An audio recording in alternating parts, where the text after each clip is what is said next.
Hey guys, LordOfPondtail here with another video for Rise of Empires, Ice and Fire. It's Monday, it is the first day of Eden, the new Eden. So I'm going to get straight into it guys, a lot to cover in this video. Welcome to all of you who are starting their first Eden season. There are some changes, quite a few changes from the videos that I've done previously from my experience in Eden Season 1 for us on states 41 to 56.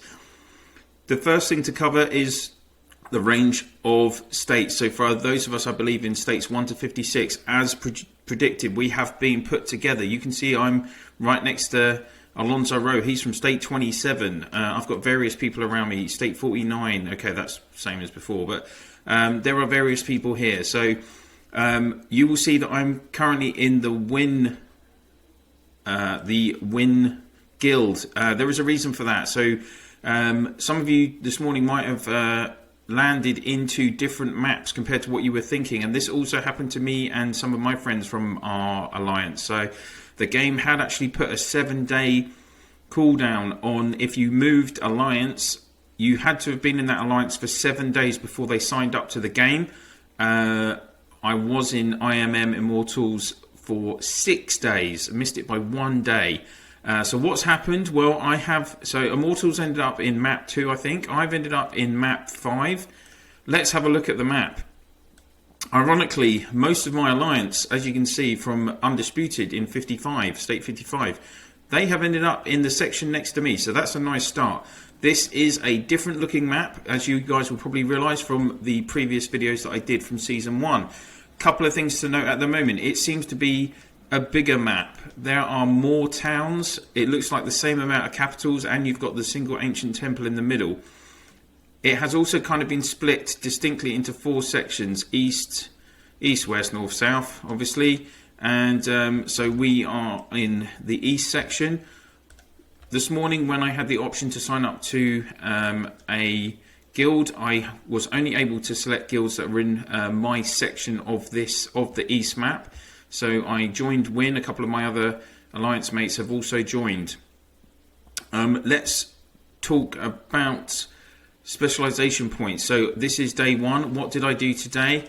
Specialization. First off, actually, I set all my normal buildings. I'm not going to cover that in this video. You guys should have all set buildings for Reign of Chaos before in your home states as normal. And then what else did I do? Well, I then, for my specialization points, I went into blue, and I actually went all blue down to here, and this has unlocked the extra assault and guardian fortresses for me. So I do have all 4 guardian and assault fortresses, so I used a specialization reset for that. And then I have used my points to max out blue right. That's going to give me 300 extra loyalty points in total. Sorry, it's going to give me more than that. Each place increases 75 points. Yeah, so it's 300 per node. So it's 1200 extra specialization, 1200 extra loyalty. What did that allow me to do? Well, I'm already able to take. I was able to take level 8 tiles because I had 1600 loyalty. I've already increased one of my base, 2 of my base camps by 1 level. So I'm up to 1800 loyalty. That means I can take level 8 tiles, and I'm focusing on taking abandoned farms and non-functioning quarries so that I can generate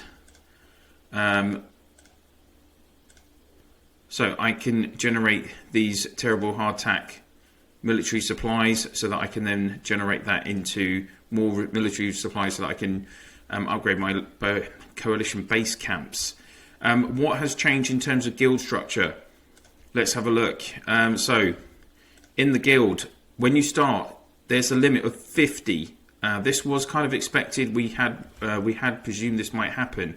In my Season 1 videos that you might have seen, I covered guild contribution, that there was an option here, but it wasn't functioning properly. It is now.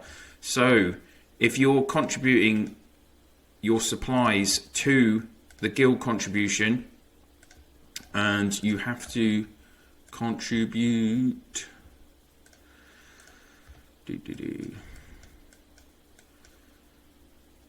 Here we go. You need to contribute your military supplies, guys. This one is what you're going to have to contribute to this guild in the guild option. Okay, so guild contribution, what's that going to do? Let's have a look at the info. every level you go up, you increase your guild member limit. So it starts at 50, then it increases by increments of 2. Okay, so up to level 20, you're going to hit 100 members. Up to level 36, you'll hit 150 members. And then up to level 50, you can have a maximum of 200 members in your guild for this season. Same as last season, but this is a different mechanic. So you won't be able to increase your guild size by taking capitals. You have to use this mechanic. You have to donate your military supplies. So that's going to be really important, that you balance that in your play, that you're contributing some military supplies to increase your guild limit, while also focusing those supplies on upgrading your coalition base counts, which are really key as well to increase your loyalty. Guild list. So you can see who's in your map. And then we have, as before, we've got the member list. Still got 2 R4s, 2 R3s, and the guild leader. Guild details, and kind of this, it's showing you your occupation statuses there. A little bit more detail on those.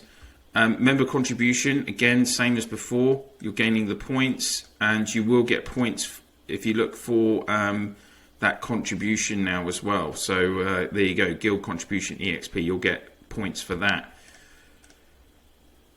And anything else? Right, season rewards. One key change to this, the occupation value. So in season 1, the max occupation value was 1,500. Now it's gone up to 2,000 for the top rewards. Next tier, control reward 2, it's 1,500. Control reward 3 is 1,000. Conquest reward 1, 600. Conquest reward 2, 300. Territory reward 1, 100. Territory reward 2 is 30. So this is still the same levels as before. We've got the various rewards. I'm not going to cover that all in one go. Guild development. I'm guessing again this will be as well. There's nothing yet. This is a new function. It was here previously, but it wasn't active. I'm guessing it is active now. And personal achievement as well. This is now active. So personal achievement points. You can see I've gained 1,240 today. But again, no kind of other measure of what happens. I'm guessing once you finish a season, it will show what you've previously obtained. That would be my guess. Other changes, season hero preview. You've got your X4 legendary recruitment 1.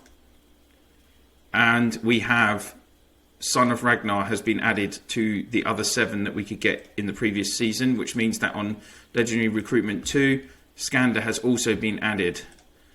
So that is those are those 2 extra X4 heroes. One's Cav, one is Footmen. That's been added as well, guys. And let's go back in. It appears now that it will clearly show you as well your resources for Eden. Even though it's not letting me click on these. So there's still a few bugs going on by the looks of it. Like military supplies was down on the side there. But it's clearly showing you what your military supplies are that you've obtained once you've done the usual harvesting. Territory page looks the same to me as well. And you know, you've got your cap here, just a single cap. You don't have obviously a foreign state to use. Still got your influence ranking value, influence ranking, total rewards, etc.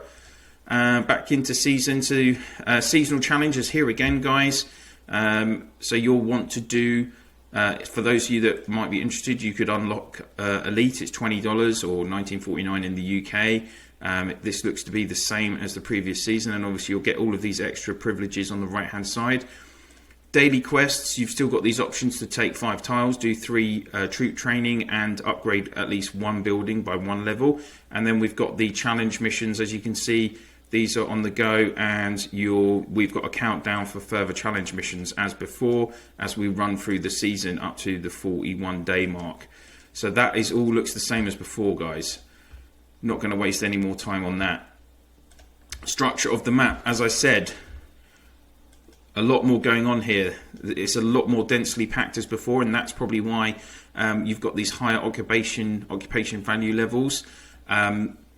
I have actually bookmarked all the kind of different buildings on the map, so let's get straight into it. We've got 5 levels of gates, guys. 5 levels. So checkpoints. Level 1, still 2,700 loyalty to take it as before. And this is currently available to take immediately. 200,000 fortification value, the same as before. So no changes there. And on to checkpoint 2. 3,600 loyalty required for this, and this is going to start from reset tonight. So from reset tonight, you'll be able to take checkpoints level 1 and 2. Checkpoint 3 has a loyalty level, Rebel Zeal level of 4,200, 1.2 million fortification value, and which is big. And then you've got 9 days, 6 hours before you can unlock these level 3s. Let's have a look at where that location is. It's right there. These gates, from what I can understand, if we have a quick look, there you go, level 2. If we go closer into the center of the map even, level 1. So there's, on my map at least, there doesn't seem to be a formula where the gate level increases as you reach the middle, which is interesting. There are some high level gates towards the middle, but they're not all in the middle, which is a slight change as well. Let's have a look at checkpoint 4. So it's got a loyalty of 5,000 for this one and 1.5 million fortification value. This is going to open in 2 weeks' time for checkpoint level 4. And then finally, we've got, for the checkpoints, we've got level 5. And this has got a fortification value of 2 million. And this is going to open in 3 weeks, and then you're going to need a loyalty of 6,400 to take this one. Gates still have occupation value of 5, by the way. Next, onto towns. We have small towns and large towns. So small town is called a small town level 1. The loyalty required to hit it is still 4,800 as well, and we're going to be able to start hitting these in 2 days and a bit. Fortification for this is 1.5 million, and the occupation value is 15. You can get chaos resource, improved production, and then the occupant marching speed towards the city range as well, plus 50%. Then we have large towns with higher loyalty, 5,600, higher fortification value, 3.5 million, higher occupation value at 30. So if you remember in the previous map, a basic town would give 30 occupation value. Now you're going to need to take a large town to hit 30. So that's kind of interesting. On to capitals. We have 2 levels of capital as well. So we've got capital level 5. Fortification value 4 million. We won't be able to take them for another 2 weeks. Rebel Zeal, as in the loyalty required, is 6,400. Occupation value, it's going to give you 70. And the guard power on that was 21 million, so that's quite high. Then closer in, so that let's just quickly actually go back to that. So this capital is what I would call like a perimeter capital. So it looks like these ones in the kind of outer rim. These are all level 5s, and then you've got these 4 in the middle, which are level 6s. You're going to need 7,000 loyalty to take it, 4.5 million fortification value. This will give you 100 occupation value, 31 million guard power. So you're going to need some tough top-level T9 troops to take this down, guys.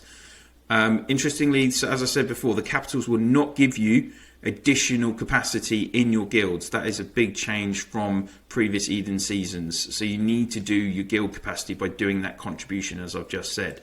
Finally, Ancient Temple, level 7. Again, as previous maps, you're going to need a max loyalty of 8,000.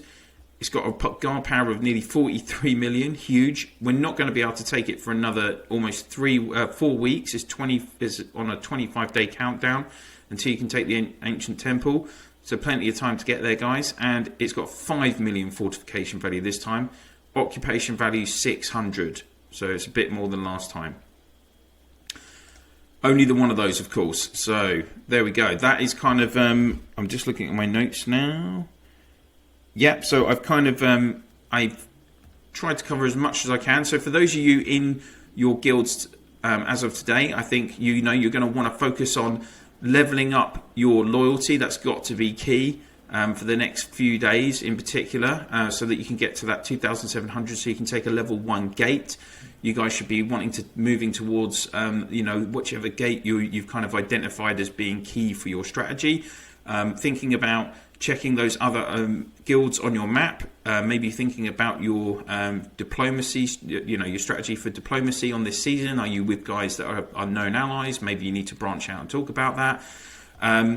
Maybe people have ended up in different locations on the map, or maybe they've even, from people from your alliance, have ended up on different maps. That's that has happened to us in Undisputed as well. So yeah, a lot going on today, guys. So I hope I've tried to cover as much as I can for day 1. I have been at work for most of the day, but I've been logging in and kind of checking things. You've still got, like, logging in and logging out, you've got a 10-minute cooldown once you've logged into the game, and then you're going to have a 10-minute cooldown. Once you've logged into the map, once you log out, there's another 10-minute cooldown before you can re-enter as well. And another key thing to mention is energy and stamina. So in previous seasons, this was stamina, and it counted both in your home state and on the Eden map. Not anymore. This is separate energy, so you get effectively a separate level of stamina that you use on the Eden map, and then you have that separate level, then you have your separate stamina in your home state as well. So that's quite good. At least you can effectively use your legions twice a day. You can use your stamina in your home state for stuff like kill events or monsters or whatever you want to use, and then or gathering. And well, if you stop gathering, then if you go to the Eden map, you're going to end up stop gathering. But this separate energy is a good thing. The will is still present as well, as you can see. So as I covered in previous videos on previous seasons, so if you're more than 150 kilometers from